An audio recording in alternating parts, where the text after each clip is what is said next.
Boa noite a todos. Mais uma oportunidade de aprendermos juntos os ensinamentos contidos no Evangelho segundo o Espiritismo.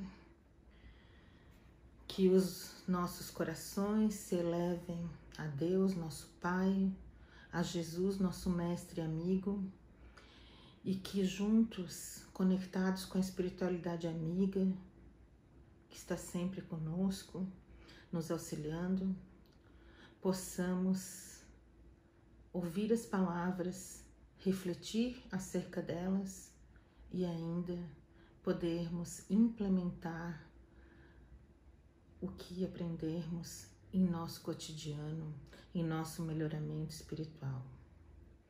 Esta noite iremos comentar sobre o capítulo 8, Bem-aventurados que têm puro o coração. Nos itens 20 e 21, na parte das instruções dos Espíritos, o tema: Bem-aventurados os que têm fechados os olhos. Trata-se de uma comunicação dada com relação a uma pessoa cega pelo espírito Jean-Baptiste Marie Vianney, também conhecido como Curé d'Ars. Era um padre francês que posteriormente foi canonizado pela Igreja Católica, conhecido por dons supernaturais.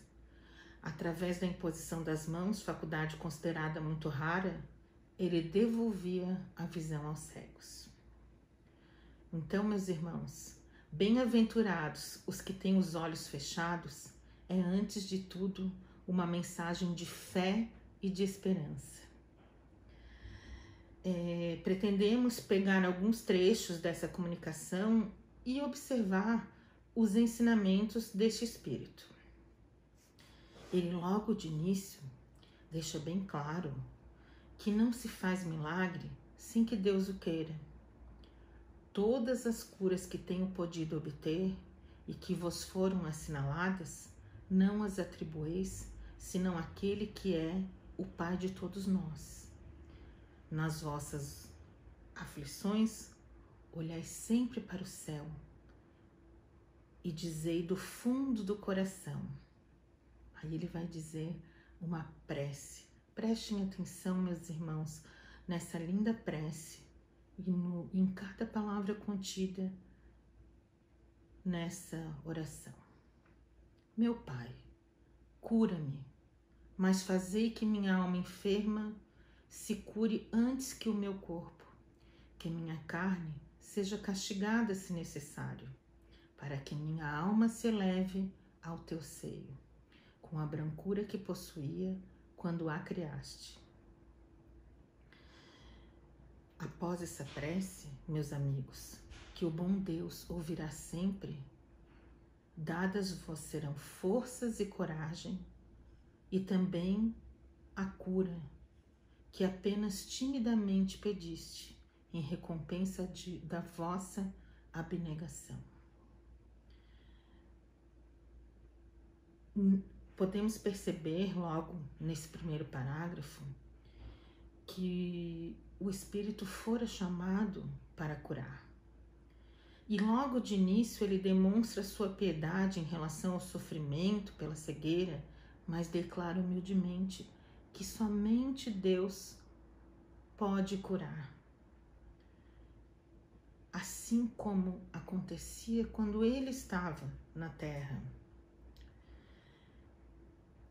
Ainda nesse primeiro parágrafo, ele conclama que os aflitos voltem-se para o céu, voltem para Deus, proclamando aquela prece que eu acabei de ler para vocês.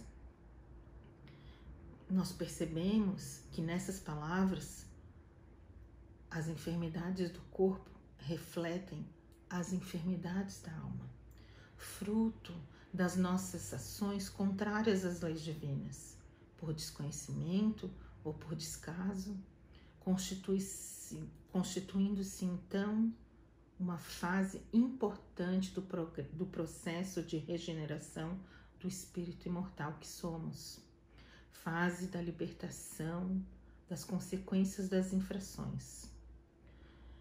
Quando as doenças surgem no corpo, meus irmãos, sem que haja motivos na presente encarnação, é porque efeitos das ações negativas em um passado próximo ou remoto estão em vias de serem eliminados. E se bem aproveitadas, visto que quem as sofre com resignação já não precisa mais delas para continuar sua autoeducação. Será a prova final a da libertação, que virá mais rápida quanto mais for a doença, recebida com confiança em Deus, na sua justiça, sem revolta e sem desespero. Aqui nós podemos perceber que nós precisamos, ou quando nós recebemos uma doença, quando estamos enfermos, a partir do momento que recebermos a enfermidade com abnegação, com resignação, mais rápido, mais força, mais coragem nós teremos para passar por essa prova, por essa expiação. Por isso, o autor diz que após essa prece, que Deus ouvirá, a força e a coragem crescerão dentro do enfermo e talvez a cura como recompensa da sua abnegação. Lembremos ainda que toda prece, para que ela seja ouvida, ela precisa ser sincera e sair de dentro do coração, do sentimento de certeza e confiança no amor e na justiça de Deus. É essa prece que renova as energias, removendo até as células do corpo físico, porque facilita a atuação dos espíritos no processo de tratamento ou até mesmo da cura. É interessante, né? Isso. Aqui a gente já aprende, já é chamado a ficarmos alertas na confiança em Deus. Resignação, força, sinceridade nas palavras, na prece, confiança no amor de Deus por todos os seus filhos. Já no segundo parágrafo, ele escreve, ele comenta que os que estão privados da vista deviam considerar-se como os bem-aventurados da expiação. Lembremos que Cristo disse que era necessário arrancar o vosso olho se ele fosse mau, e que mais valia atirá-lo ao fogo que ser causa da nossa perdição. E aqui convido a todos para fazermos uma reflexão. Quantos de nós não falemos pela saúde perfeita? Quantos de nós não fazemos o uso do corpo saudável para gerar a dor alheia? Muitas das expiações que vivemos hoje em nossas vidas partem dessa premissa. Em avaliações para as nossas próximas encarnações, os espíritos nos fazem perceber o que em nós gerou a dor alheia, a nossa queda. Então, os espíritos que conseguem ser esclarecidos até concordam com as limitações físicas com o fim de impedir uma nova queda. E o planejamento reencarnatório traz essas limitações ou doenças com o nosso próprio aval. Sim, meus irmãos, nós aceitamos, nós avalizamos, nós concordamos, nós participamos do planejamento encarnatório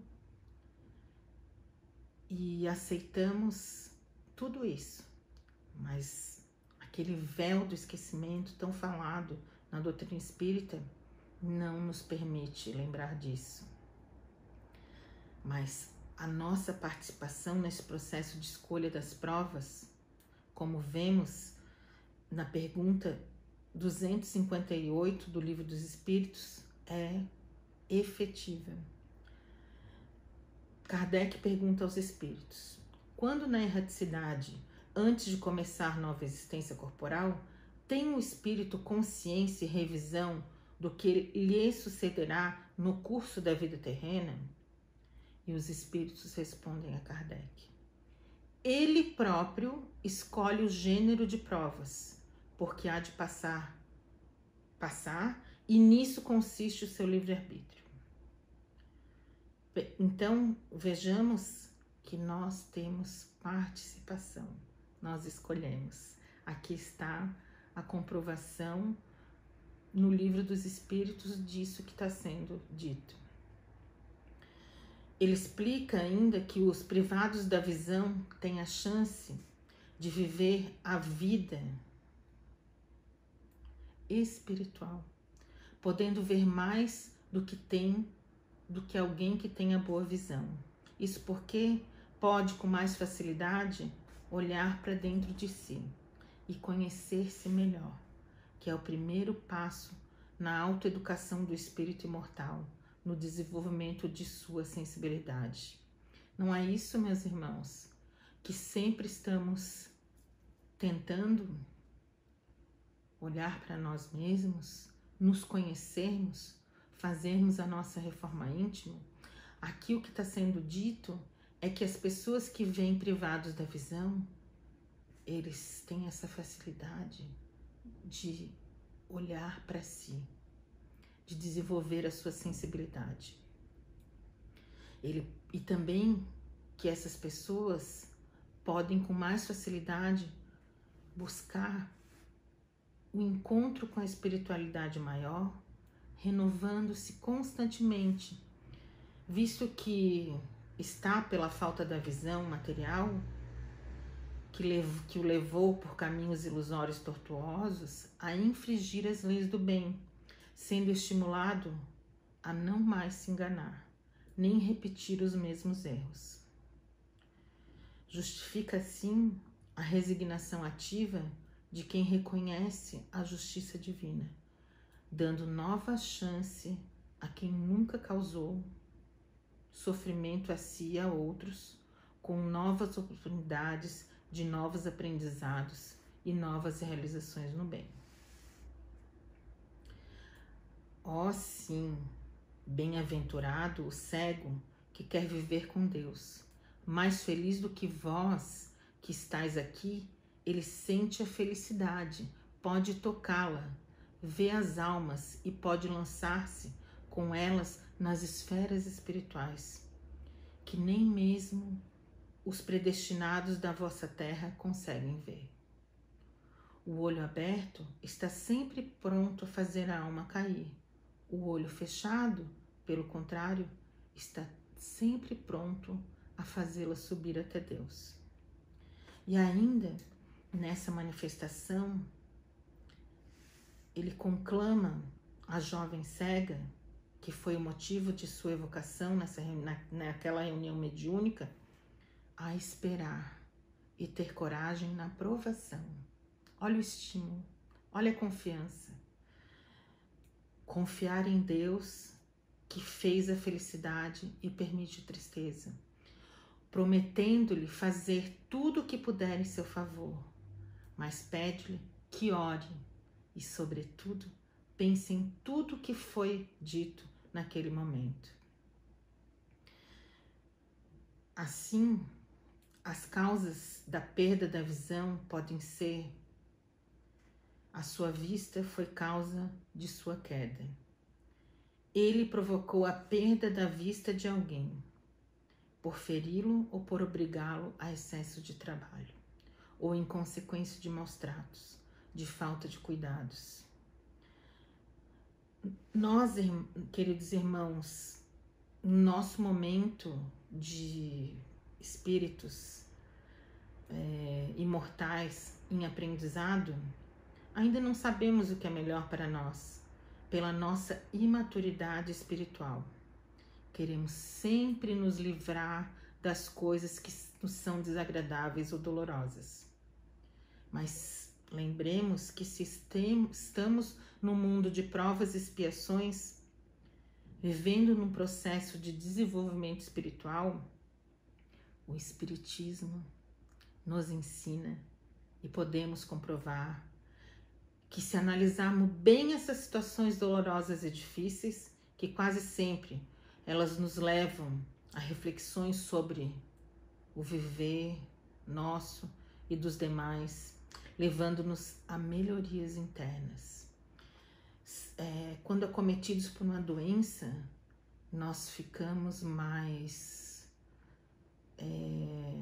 internalizados, ficamos mais conscientes da situação, querendo organizar mais as coisas das nossas vidas, viver o que não pôde ser vivido, o que não foi vivido ainda. Nós somos convidados, nós somos chamados a reflexões que antes, ou a atenção para coisas que antes a gente não dava valor. Se a dor, a deficiência, a doença nos é benéfica, por que pedimos a Deus que nos liberte delas? O convite é que façamos a nossa parte, procuremos a medicina, façamos o nosso tratamento, aceitemos o que não pode ser corrigido, procurando sempre tirar dessas situações o melhor proveito para o nosso próprio benefício, aprendendo e fazendo o nosso crescimento espiritual. Emmanuel, que é o mentor de Chico Xavier, nos diz que saúde é a perfeita harmonia da alma. Então, de um jeito ou de outro, são as nossas imperfeições que provocam desequilíbrios nos corpos sutis, que por influenciarem o corpo físico, este acaba sendo afetado por alguma doença. Assim, é importante pensar na cura e na saúde de maneira integral, envolvendo o corpo físico, perispírito e espírito. De nada adiantará os melhores médicos e espirituais se o espírito não se modificar, não se transformar e passar a viver de forma mais harmônica com as leis divinas. Pode ser que durante um período a doença desapareça nos níveis material e perispiritual, mas por ter a sua gênese na alma, mais cedo ou mais tarde, ela voltará. Portanto, quando uma pessoa adoece, é importante que ela busque a sua cura, sem esquecer de trabalhar a sua alma também. Apesar do sofrimento que a doença provoca, a serenar a mente, o coração e se questionar: o que essa doença quer me dizer? Buscar o aprendizado que está por trás de cada dor e de cada situação difícil, na certeza de que Deus não quer nenhum dos seus filhos e suas filhas tenha um sofrimento vazio, um sofrer apenas por sofrer. Isso não condiz com a bondade e as misericórdias infinitas de Deus. Quando a doença não é provocada por hábitos negativos que porventura o doente cultive no presente, tais como os vícios, bebidas, droga, sexo desregrado, ele tem a sua causa, como já dissemos, em outras encarnações, nas quais o indivíduo não teve uma conduta saudável, seja na sua conduta moral, seja nos hábitos que acabaram por danificar de algum modo o espiritismo, o perispírito, desculpa. No início, nós afirmamos que essa cura do espírito, essa mensagem do espírito, cura de Ars, era de fé e esperança.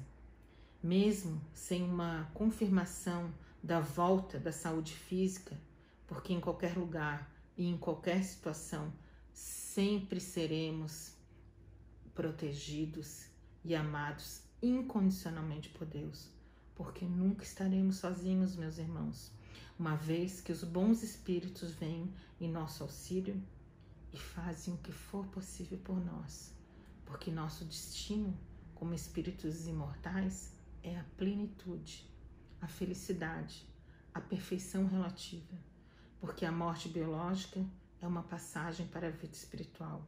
Então, as dores e os sofrimentos que porventura passamos aqui na Terra serão apenas um ponto diante da eternidade.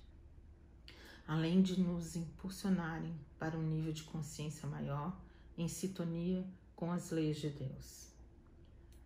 Tem confiança no bom Deus, que é a felicidade, que fez a felicidade e permite a tristeza. Farei tudo o que me for permitido em teu favor, mas por tua vez, ora, e sobretudo, pense em tudo que foi dito. Então, meus irmãos, estamos aqui, ouvimos sobre as doenças, sobre as causas, sobre o convite à resignação, sobre a confiança em Deus, a certeza nos desígnios divinos, no amor do Pai. E que sim, podemos ter a cura, mas se não a tivermos, que possamos sofrer com resignação e coragem, sabendo que está tudo na perfeita ordem e que a nossa expiação faz parte da bondade divina que nos permite a oportunidade de resgatar algumas coisas que não fomos felizes em nossas ações no passado. Que essa esperança, que essa fé, dessa mensagem possam nos acompanhar em todas as nossas dores, em nossas enfermidades, em nossa vida no dia a dia. Muito obrigada, queridos irmãos, por mais essa oportunidade de estarmos juntos, refletindo acerca do Evangelho segundo o Espiritismo, que tanto nos traz informações, nos esclarece e nos abranda os corações que muitas vezes possam estar aflitos. Muito obrigada, um grande abraço e até a próxima.